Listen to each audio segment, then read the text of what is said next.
বিএনপির family card দেওয়ার প্রতিশ্রুতি শেখ হাসিনার 10 টাকার চাল খাওয়ানোর মতন বলে মন্তব্য করেছেন জামায়াত ইসলামীর সেক্রেটারি জেনারেল অধ্যাপক মিয়া গোলাম পরোয়ার।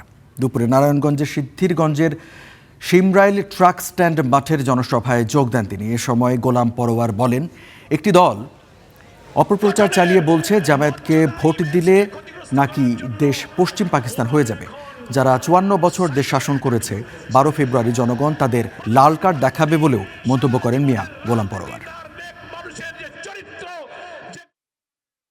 মিথ্যা এবং গুজব বানাইতে গেলে মিথ্যার মধ্যে ভুল হয়। মানুষ হলো দেশে 18 কোটি, বলে আমরা 50 কোটি কার্ড দেব। একবার ক্ষমতায় আসার আগে বলেছিলেন বেকার ভাতা দেবেন, কৃষকদের বিনামূল্যে সার দেবেন, অনেক ওয়াদা করেছিলেন, সব ব্যর্থ প্রমাণিত হয়েছে। এ হলো শেখ হাসিনার 10 টাকা সে চাউলের মতো।